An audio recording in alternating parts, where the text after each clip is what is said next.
የጽጌን ጾም የማትጾሙ ሰዎች ይሄ ቪዲዮ ለእናንተ ነው።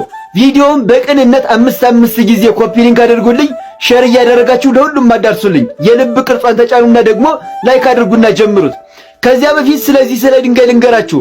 ድንጋዩ ሲፈረከስ ዘንባባ የሚወጣበት ገዳም የት እንደሆነ ታውቃላችሁ? ልንገራችሁ፣ ዓለም ይወቀው። ሰሜን ሸዋ ጅሩ አርሴማ የሚደንቅ ቦታ። መስከረም 29 እናታችን ቅድስት አርሴማ የእረፍት በዓሏ ነው። እናም ወደ ቦታው ተጉዛችሁ ይህን ድንቅ ተአምር ማየት የምትፈልጉ ሰዎች ከኛ ጋር ነው አብረን የምንጓዘው። ጉዞ አዘጋጅተናል። በ0961 21 21 21 ደውሉን ቀደም ብላችሁ።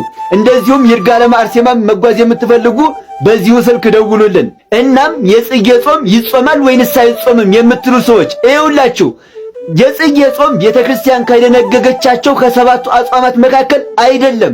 ነገር ግን በፈቃደኝነት መጾም ይቻላል።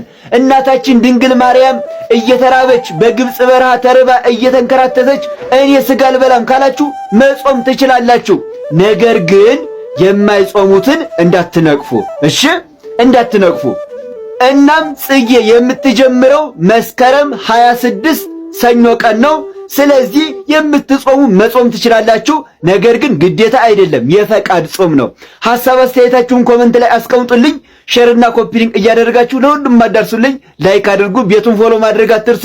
እወዳችኋለሁ። ክብር በሉልኝ። በነገራችን ላይ እኛ መጨነቅ ለመደብንና እንጨነቃለን እንጂ እግዚአብሔር ስለ ልብስ እንኳን እንዳንጨነቅ ያዘናል። ተመልከቱ እነዚህን አበባዎች። አሁን እንደዚህ አምሮበት የሚለብስ አለ? የእግዚአብሔር ቃል እንደዚህ ይላል፣ ነጽሩ ጽጌያተ ገዳም ሰሎሞን ጥቀ ይለብሰ ከበአሃዱ እሉ በማይለ ክብሩ። የገዳም አበቦችን ተመልከቱ። ስለ ልብስ ለምን ትጨነቃላችሁ? የገዳም አበቦችን ያክል ሰሎሞን እንኳን ያታላቁ ንጉሥ እርሱ እንኳን በንግስናው ወራት እንዳንዲቱ አበባ እንኳን አልለበሰም ማለት። ተመልከቱ ውበታቸው፣ አያምሩ? አያችሁ፣ እግዚአብሔር በጊዜው እንደዚህ ያለብሳል። ስለዚህ ልንጨነቅ አይገባን። እግዚአብሔር የጊዜው ጊዜ ውብ ያደርገናል። ስለዚህ በከንቱ አንጨነቅ። ሁሉንም ነገር ለእግዚአብሔር እንተወው። ግድፍ ላይ ለእግዚአብሔር ህሊናከ፣ ቅዱስ ዳዊት እኮ ነው ያለው። ሐሳብህን በእግዚአብሔር ላይ ጣል፣ ወውእቱ ይሴሰየከ፣ እርሱ ይመግብሃል፣ እርሱ ያለብሳል። ስለዚህ አትጨነቁ። እስኪ አንጨነቅም እያላችሁ ኮሜንት ላይ ጻፉልኝ። ቪዲዮውን ደግሞ ሼርና ኮፒ ሊንክ እያደረጋችሁ ለሁሉም አዳርሱልኝ። ላይክ አድርጉ። ቤቱን ደግሞ ፎሎ ማድረግ እንዳትረሱ። እወዳችኋለሁ። ክብር በሉልኝ። መዝሙረ ዳዊትን መጸለይ እየፈለግን ወይ በጣም በዝቶብናል ወይም ደግሞ ጧት ወደ ሥራ ለመሄድ ቸኩለናል፣ ማታም ደግሞ ከሥራና ከተለያየ ቦታ ውለን ደክሞናል። ስለዚህም ደግሞ ሳንጸልይ እንቀራለን። ለዚህ መፍትሄ የሚሆን አባቶቻችን አንድ ነገር አስቀምጠውልናል። ፍትሐ ነገሥታችንም እንዲህ ይላል፣ አንድ ሰው ቢያንስ ሌሎቹን ጸሎቶች በደንብ እንኳን መጸለይ ባይችል ጧት ከእንቅልፉ ሲነሳ መዝሙረ ዳዊት መዝሙር 62ን ያንብብ። ያም ደግሞ ሰላማዊ ቀን፣ ሰላማዊ የተባረከ ዕለት እንዲውል ያደርገዋል። ማታ ደግሞ ደክሞት ወደ ቤቱ ሲገባ ሌሎች ጸሎቶችን እንኳን ካልቻለ መዝሙር 140ን ያንብብ። ያም ጸሎት ደግሞ ሰላማዊ የተባረከ ሌሊት እንዲኖረው ያደርጋል ብለው አባቶቻችን ሥርዓትን ሰርተዋል። ደግሞ በሕፃናት አድረው የሚናገሩት ነው በጣም የሚያሳዝን። ተናጋሪዎቹ ሌሎች ናቸው። ምንም የማያውቁ ሕፃናትን አነብናቢዎች አድርገው ወደ መድረክ ብድግ ያደርጓቸዋል። ምንም እኮ የማያውቁትን ነው።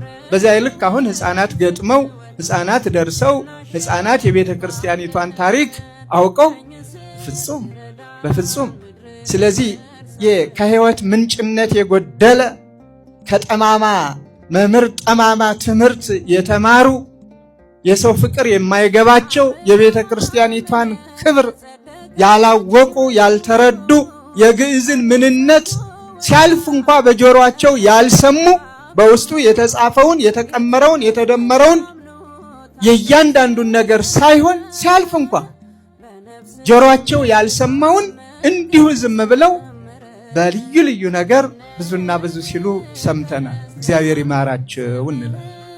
ማስተዋሉን ይስጣቸው እንላለን። እኛ ግን ዕውቀት እስከሆነ ድረስ ዕውቀትን እንማራለን። ማንኛውንም አይደለም የራሳችንን የባይድ እንዴ ኢትዮጵያ እኮ ዛሬ እንግሊዘኛ ቋንቋ ተናጋሪው የበዛባት በቅኝ ግዛት ተገዝታ አይደለም። ነፃነቷን ጠብቃ የቋንቋን አስፈላጊነት አውቃ ነው ቋንቋውን የምትናገር። እንደ ሌሎቹ ቋንቋዋን፣ ባህሏን፣ ሃይማኖቷን አታ በተጽዕኖ በግዳጅ የተሸከመችው ቋንቋ የላትም። በብዙ የሚቆጠሩ ቋንቋዎች የራሷ አሏት። ከዚያ በተረፈ ደግሞ የዓለምን ቋንቋ ዓለም አንድ መንደር እስከሆነች ድረስ በአንድ ክብ ጠረጴዛ መሰባሰብ እስከጀመረች ድረስ እኔም ቋንቋውን ማወቅ አለብኝ በማለት ልጆቿ ትልቁም ትንሹም ለማወቅ ጥረት እያደረጉ ያወቁም እያወቁ በዓለም ውስጥ እየተግባቡ የትኛውም ዓለም ሄደው እንግዳ ሳይሆኑ ተግባብተው የመኖር የማንበብ የመጻፍ የመተርጎም የማወቅ ዕድላቸውን አስፍታ የያዘች ኢትዮጵያ ሀገራችን ናት። ምክንያቱም ጠባብ አስተሳሰብ እንዲኖራቸው ለልጆቿ አታስተምርም። ስለዚህ ጠባብ አስተሳሰብን ማስወገድ፣ ሁሉንም ግን ለእኛም የሆነውን ደግሞ መውሰድ። ስለተማርነው የተማርነውን ሁሉ እናደርጋለን ማለት አይደለም። ሰው የሚማረውን ሁሉ ቢያደርገው ኑሮ እስካሁን ዘመናዊ ትምህርት ከተፈጠረበት ጀምሮ ያሉ ልጆቻችን ዘመናዊ ትምህርት እስከ ከፍተኛው ደረጃ የተማሩት ሁሉም ከዝንጀሮ ተፈጠርን እያሉ ይኖሩ ነበር አይደል? ግማሽ ሚሊዮን ለተጠየቀው የቀብር ሁኔታ መንበረ ጸባዖት ቅድስት ሥላሴ ቤተክርስቲያን ማለትም በአርቲስቷ ጉዳይ ምላሽ ሰጥቷል። ሙሉ ምላሹን አቀርብላችኋለሁ። ኮፒ ሊንክ እና ሼር አድርጉት ለብዙዎች እንዲደርስ። ጉዳዩ እንግዲህ በታላቁና በታሪካዊ በመንበረ ጸባዖት ቅድስት ሥላሴ ካቴድራል በሚዲያ የተደረገበትን የስም ማጥፋት ዘመቻ በተመለከተ የሚመለከታቸው የሚዲያ አካላት ሁሉ ማስተካከያ እንዲሰጡበት ጥያቄ ማቅረብን ይመለከታል ይላል። ከላይ እንግዲህ በርዕሰ ጉዳዩ ላይ እንደገለጽ ነው አርቲስት ፍሬህይወት ባህሩ የተባሉት ከዚህ ዓለም በሞተ ስጋ ባረፉበት ዕለት የቀብራቸው ስነ ስርዓትን በመንበረ ጸባዖት ቅድስት ሥላሴ ካቴድራል እንዲፈጸምላቸው በማሰብ ቴዲ ካሳ የተባለው ግለሰብ በፌስቡክ ገጹ ላይ ሰበር ዜና በሚል ርዕስ ለቀብር ማስፈጸሚያ ግማሽ ሚሊዮን ብር ተጠይቀናል በማለት በካቴድራሉ ላይ ከፍተኛ የስም ማጥፋት ዘመቻ አስደርሶበታል ይላል። እንግዲህ ስለሆነም ካቴድራሉ ታላላቅ ቅርሶች ያሉበት አያሌ የውጭ ሀገር ዜጎች የሚጎበኙት በሀገራችን ከሚጎበኙ ቅርሶች መካከል አንዱና ዋነኛው በመሆኑ በተደጋጋሚ በካቴድራሉ ላይ የስም ማጥፋት ዘመቻ እየገጠመበት እየተደረገበት በመሆኑ እንዲህ አይነቱ ህገወጥ አካሄድ ማንም እየተነሳ የግል ጥቅሙን ለማካበስ ሲል የካቴድራሉን አስተዳደር ጽሕፈት ቤት ሳያነጋግር ወይም ደግሞ በጽሁፍ አቅርቦ የሚገባውን ምላሽ ማግኘት ሲችል በየአደባባዩ ያገኘውን ሰው በማነጋገር ይህን ያህል ዋጋ ተጠይቄያለሁ በማለት በየሚዲያው ይህንን ታላቅና የሀገር ባለውለታ የሆነውን ካቴድራል ክብሩን ዝቅ በማድረግ ሰድቦ ለሰዳቢ በመስጠት ስሙን ማጥፋት ስለማይገባ በካቴድራሉ ላይ የተደረገውን ከፍተኛ የስም ማጥፋት ዘመቻ ለአንዴና ለመጨረሻ ጊዜ ማስቆም ስለሚገባ የሚመለከታቸው የሚዲያ አካላት በሙሉ የካቴድራሉን ክብርና ገጽታውን በሚመጥን መልኩ ማስተካከያ እንዲሰጡበት እያሳሰብን ጉዳዩንም የካቴድራሉ አስተዳደር ሰበካ ጉባኤ ጽሕፈት ቤትም ወደ ህግ አካላት የምንወስድ መሆኑን በጥብቅ እናስታውቃለን በማለት ይህንን ደብዳቤ አጋርቶናል ማለት ነው። እንግዲህ በዚህ ላይ እናንተ ሀሳብ አስተያየታችሁን በመስጠት ብዙዎች ይህንን እንዲሰሙ ደግሞ ኮፒ ሊንክ እና ሼር አድርጉላቸው። ኮፒ ሊንክ ስለምታደርጉልኝ አመሰግናለሁ። የዘመኑ የእውቀት መለኪያ ግን ምንድን ነው? እና አዳምጠው እስኪ። ኢየሱስ ክርስቶስ ማስተማር በሚጀምርበት ጊዜ ምንም ከዋቄፈና የተለየ ነገር አላስተማረም። ምንጩም ከዛ ስለሆነ ኢየሱስ ክርስቶስ አስተምሮ የዋቄፈና ነበር ማለት ነው። የኢየሱስ ክርስቶስ አስተምህሮት ከዋቄፈና የተቀዳ ነው እያሉ ነው ዶክተር። yes እንግዲህ በዶክትሬት የጥናት ዘርፍ ውስጥ ብዙ ነገሮች ሪሰርቸብል ናቸው። ተጠንተው ማረጋገጫ ማጣቀሻ ተጠቅሶባቸው የሚነገሩ ነገሮች ናቸው። ያልገባኝ ነገር ዶክተር ኖት፣ ደስ ይላል በጣም ዶክተርናዎት፣ ግን በዚህ ደረጃ በዓለም ውስጥ በዚህ አስተምሮ የሚታወቅ አንድም የተጠና ጽሁፍ የመጽሐፍት ማስረጃ ወይንም ደግሞ አርኮሎጂካል የሆኑ ነገሮች ባላቀረቡበት ሁኔታ ኢየሱስ ክርስቶስ ያስተማረው ትምህርት የዋቄፈና እምነት ነው ማለት ልክ አይደለም። አያርሙት፣ ልክ አይደለም። ካልሆነ ዶክተሬቶትን ይመልሱት። አመሰግናችኋለሁ፣ ወዳችኋለሁ። መልካም ቀን። የተገባ ነው። ይሄ ለምን አላሳሰባችሁም? የት ነው እኮ ነው የምልሽ። የት ነው? የት ኤቭሪዌር እንደ የት ነውማ ሊሉኝ አይችሉም። እኔ እንግዲህ ወይ ምናልባት ለወደፊቱ ቀርጭ ምን እንግዲህ ልልክላችሁ እችላለሁ። ለጊዜው ግን እኔ እንዲሁ አይቻልም። ድለላ ነው። ድለላ ከሆነ እኛ ደላላ አሁን እኮ መንፈሳዊ ቆይ አሁን አንቺ ጋር የመጣ ነው ባይዘው ልንገርሽ፣ መንፈሳዊ ጋብቻ የምትል ኦርቶዶክሳዊት ስላየን እንጂ ዓለማውያን ሰዎች ከሆኑ አይመለከተንም። ዓለማውያን ሰዎች ከሆኑማ የራሳቸው እምነት ነው ያላቸው፣ የራሳቸው ህይወት ነው ያላቸው። ይሄ ግን ቤተክርስቲያንን የሚጎዳ ስለሆነ ነው ኤልሳቤጥ። ይሄ ትልቋ ተቋም የምትሰራው ስራ ስለሆነ ለማንኛውም አባታችን ሰዓቱን ላለመግደል ብዙ አንድነታረግ ኤልሳቤጥ ቤተክርስቲያን ትጠይቀኝ። አቤት። አይ ኤልሳቤጥ ይኸውልሽ ቤተክርስቲያን ማለት ህንፃው አይደለም። ቤተክርስቲያን ማለት እኛ ነን። ኦኬ እኛ የቤተክርስቲያን ሰው ተቋሙ ይጠይቀኝ። በቃ ቆይ አዳምጪኝ።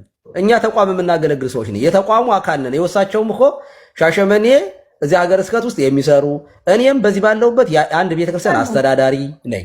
ኦኬ አቃሉ ደግሞ እናንተ የበላይ ስላለ አንድ ሰው እኮ ከአንዱ የበላይ አለ አይደል? ሁሉም ደግሞ በየቦታው አለ አይደል? ድርሻ ቆይ በዛ አካል ድርሻ መጥቶ ይጠይቀኝ። ሲኖዶስ ጠርቶ እንዲያነጋግርሽ ነው የፈለግሽው? በጣም ደፋር ነሽ። አይደረግም፣ እንደዚህ ትክክል አይደለሽም። አይባልም። ኤልሳቤጥ ምንድን ነው? አንዳንዴማ አባቶቻችንን አክብሪ እንጂ ምን ሆነሽ ነው? ትክክል አይደለም ኤልሳቤጥ፣ አይደረግም። እኔ እውነት ለመናገር እኔ በኩል ጨርሻለሁ። አታድርጊ። አባታችን ኖ ሞር ሌላ ነገር ባልሄድ በጣም እንዳታደርጊያል። እኔም ክፉ ቃል አይውጣኝ፣ እናንተም ክፉ ቃል አይወጣችሁ። የምታረጉትን ሂዱበት፣ የምሄድበትን እሄዳለሁ። እንዳታደርሱ ኤልሳቤጥ ፕሊዝ፣ እንዳታደርጊ። እኔም አቆማለሁ። ዛሬ ይህንን ቪዲዮ ስትጨርሱ በጣም የሚያስገርም አንድ ትልቅ ትምህርት ተምራችሁ ነው የምትሄዱ። ምን ያህሎቻችሁ ትራማ በዘር እንደሚተላለፍ ታውቃላችሁ? ወላጆቻችሁ ላይ ትራማ የጣለባቸው አጋጣሚዎች ከነበሩ ለምሳሌ ጦርነት፣ መደፈር፣ አቢዩዝ፣ ስለዛ ጉዳይ ምንም ሳታውቁ ከዛ ጋር የተያያዘው ስሜት እናንተ ላይ ተጽዕኖ ያደርግባችኋል። እንዴት እኛ ምንም በማናውቀው ነገር ትራማው እኛ ጋር ይደርሳል ትሉ ይሆናል። ጥሩ ጥያቄ። ብዙ ሰው ትራማ ሳይኮሎጂካሊ ብቻ የሚለውጠን ይመስላቸዋል። ትራማ ግን ባዮሎጂካሊ ይቀይረናል። ባዮሎጂካሊ የሚቀይረው ነገር አለ ማለት ደግሞ ልክ እንደ መልክ፣ ልክ እንደ ቁመት፣ ልክ እንደ ከለር ሁሉ በትራማው ምክንያት ብሬናችንና ቦዲያችን ላይ የተፈጠረው ለውጥ በጂን አማካኝነት ወደ ቀጣዩ ትውልድ ይተላለፋል። ስለዚህ ጉዳይ ለመረዳት ኒውሮ ሳይንቲስቶች በአይጥ ላይ አንድ ኤክስፐሪመንት ሰርተው ነበር። መጀመሪያ ለውዝ ያሸቷትና ከዛ በኤሌክትሪክ ሾክ ያደርጓታል። ይሄንን ለረጅም ጊዜያት ደጋግመው ያደረጉት። ለውዝ ያሸቷታል፣ ከዛ በኤሌክትሪክ ሾክ ያደርጓታል። ብሬኗ የለውዝ ሽታንና አደጋን አገናኘው። ስለዚህ ለጥንቃቄ በሚል ለዚህ ሽታ ትኩረት መስጠት እንዳለበት ብሬን ተማረና ለውዝን በተለየ ሁኔታ ቶሎ እንዲያሸቱ የሚረዷቸውን ስሜል ሪሴፕተሮች ፕሮዲውስ እንዲያደርጉ አደረገ። አደጋው ሲፈጠር ቶሎ ራስን ለመጠበቅና ለመዘጋጀት። በሚገርም ሁኔታ ልክ አይጧ ስትወልድ እነዚህ ለውጦች ወደ ልጆቹ ተላለፉ። ልጆቹን ቼክ ሲያደርጓቸው ለለውዝ በተለየ ሁኔታ ምላሽ እንዲሰጡ ከሚያደርጓቸው ሴሎች ጋር ነው የተወለዱት። እነሱ ከዚህ ጋር በተያያዘ ምንም የገጠማቸው ነገር ባይኖርም ለለውዝ በጣም ሴንሲቲቭ ነበሩ። ለውዝ ከሸተታቸው ይደነግጣሉ፣ ቶሎ መልስ ይሰጣሉ፣ ምናምን በማያውቁት ነገር ማለት ነው። ያ ማለት ትራማውን የተመለከተ መረጃ በስፐርምና በእንቁላል ውስጥ ተቀምጦ ይተላለፋል ማለት ነው። The kids of the parents that were shocked with odor were born with more cells that express the almond receptor, which means there's a memory that somehow is maintained in sperm, in egg, and represented in offspring. And I just think that's fascinating. Because we as humans know how environment and how traumatic events change people. ስለዚህ ትራማ ልጆችና የልጅ ልጆች የሚወርሱት ባዮሎጂካል ማርክ አስቀምጦ ነው የሚሄደው። ብሬናችን ሴቭ አድርጎ ወደ ልጆቻችን የሚያስተላልፈው ለሰርቫይቫል ስለሚጠቅም ነው። የለውዝ ሽታ ካለ አደጋ እንዳለ ለመረዳት ልጆቹም ተመሳሳይ ችግር ውስጥ ማለፍ ስለሌለባቸው ያንን የተመለከተው ኢንፎርሜሽን በዲኤንኤ ውስጥ ሴቭ ተደርጎ ፋይሉ ለልጅ ይተላለፋል። ሾርት ከት ማለት ነው። ችግሩ ግን ያ ወላጆቻቸውን የገጠማቸው ነገር አሁን ፈጽሞ ላይኖር ይችላል። በዚህን ጊዜ የተላለፈው ነገር ዝም ብሎ ፈሪ ያደርገናል። ምክንያቱም ሳናውቀው ለሆነ ነገሮች ሴንሲቲቭ እንሆናለን። ብሬናችን የሚለን አንተ አታውቅም እንጂ ከዚህ በፊት ይሄ ነገር ተፈጥሯል፣ ከአባትህ ወይም ከእናትህ ይሄ መረጃ ደርሶኛል። ስለዚህ ሚሞሪው የለንም፣ የምናስታውሰው ነገር የለም፣ ግን ጭንቀቱ አለ፣ መረበሹ አለ። ለምሳሌ አንድ ሰውዬ በከባድ ጦርነት ውስጥ አልፎ ሊሆን ይችላል። ብዙ ሰው ሲሞት አይቷል። በህይወት ያለ ሰው በሳት ተቃጥሎ አይቶ ሊሆን ይችላል። በጦር ሜዳ ላይ ጓደኞቹን ያጣል። እነዚህ ነገሮች ብሬኑ ላይ የሚለውጡት ነገር አለ። ከነዛ ውስጥ አንዱ ፒቲኤስዲ ይገጥመዋል። እንቅልፍም ቢለዋል፣ ይቃዣል፣ ነገሮች ቶሎ ያስደነግጡታል። ስትረስ ሲስተሙ በጣም አለርት ይሆናል። ለአደጋ ሁሌ ዝግጁ መሆን እንዳለበት ስለሚያስብ ብሬኑ ኮርቲዞል የሚባለው ያለውን ስትረስ ሆርሞን ሁሌም ከፍ አድርጎ ይተወዋል፣ ሴቲንግ ላይ ማለት ነው። ከዛ ይሄ ሰውዬ ልጅ ሲወልድ እነዚህ ሁሉ ሴቲንጎች በስፐርም ውስጥ አብረው ነው የሚተላለፉት። የሚወለደው ልጅ ከጓደኞቹ የበለጠ ደንጋጣ፣ ጭንቀታም ይሆናል። ሴፍ እንደሆነ አይሰማውም፣ ሰው ለማመን ይቸገራል ምናምን። ለምን ሲባል ለሰርቫይቫል ተብለው የተላለፉ ስፔሻል መረጃዎች አሉ ለልጁ። አሁን ጦርነት ከሌለ ግን እነዚህ ነገሮች ለልጁ አይጠቅሙትም። በዚህ ምክንያት ይጎዳል ማለት ነው። ነገር ግን ይሄ ነገር አይቀየርም ማለት አይደለም። ልጁ ጭንቀት ሊያመጡበት ከሚችሉ ነገሮች ርቆ ከቆየ፣ በጣም ሴፍ ኢንቫይሮንመንት ውስጥ ካደገ፣ በተለይ እስከ 7 ዓመቱ ብሬን ፕሮግራሚንጉን መቀየር፣ ስትረስ ሌቭሉን መቀነስ ይቻላል። ዛሬ ያወራኋችሁ ነገር በጥቂቱ ከኢቮሉሽነሪ ሳይኮሎጂ ጋር ይገናኛል። ምናልባት ሞራሌ ከመጣ ከሱ ጋር አገናኝቼ ሌላ ቪዲዮ ሰራለሁ። ይመቻችሁ ጋይስ። በዚህ ሰዓት አንድ መረጃ ልንገራችሁ። ስልክ ወይንም ደግሞ ላፕቶፕ ከኢንተርኔት ጋር ያላችሁ ሰዎችም ይሄ ቪዲዮ በጭራሽ እንዳያመልጣችሁ። ምን ሰርተን ገቢ እናምጣ ወይንም ደግሞ ስራ ኖሯችሁ ደግሞ ተጨማሪ ገቢ ለምትፈልጉ ሰዎችም ከቤት መውጣት ሳያስፈልጋችሁ በየትኛውም የእድሜ ክልል የትምህርት ደረጃና ቦታም ሳይገድባችሁ ተምራችሁ በወር ጥሩ ገቢ የምታገኙበት ብዙ ስራዎች ስላሉ እነሱን ልጠቁማችሁ። ይህንን መረጃ ታዲያ አንድ ቀን ሊጠቅማችሁ ስለሚችል ፌቨራይት እና ላይክ እንዲሁም ደግሞ ሼር ማድረጋችሁን እንዳትረሱ። በዚህም ታዲያ የመጀመሪያው ቪዲዮ ኤዲቲንግ ነው። ሁለተኛው ደግሞ ግራፊክስ ዲዛይን ሲሆን ሶስተኛው ደግሞ ዲጂታል ማርኬቲንግ ነው። እነዚህ የስራ ዘርፎች ታዲያ እያንዳንዳቸው በወር እስከ 30 ሺህ ብርና ከዚያ በላይ የሚያስገኙ ስለመሆናቸው ጎግል ላይ ሄዳችሁ መመልከት ትችላላችሁ። ታዲያ እነዚህ የጠቀስኳቸውን ሶስቱንም ዘርፎች ከተጨማሪ የአፕወርክ ስልጠና ጋር በአንድ ላይ በ25 በመቶ ቅድመ ክፍያ ብቻ ዘውድ ቴክ በፕሮፌሽናል አስተማሪዎች ታግዞ ስልጠናውን የሚሰጣቸው ይሆናል።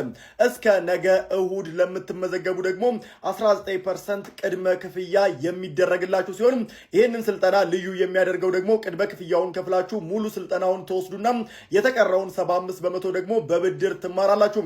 ስራ ካገኛችሁ ብቻ የምትከፍሉትን መሆኑን ሰምቻለሁ። ስልጠናውን ስትጨርሱም ታዲያ በሶስቱም ዘርፍ ሰርተፊኬት እንደምታገኙም ተመልክቻለሁ። ታዲያ ዘውድ ቴክ ከዚህ በፊት በ7 ዙር ከ4000 በላይ ተማሪዎችን ያሰለጠነ ሲሆን አሁን ደግሞ በብዙዎቻችሁ ጥያቄ ለአጭር ጊዜ ምዝገባውን አራዝሞላችኋል። ስልጠናውም ታዲያ በኦንላይን ቴሌግራም ላይ ካላችሁበት ቦታ ሆናችሁ ብቻ መማር ትችላላችሁ።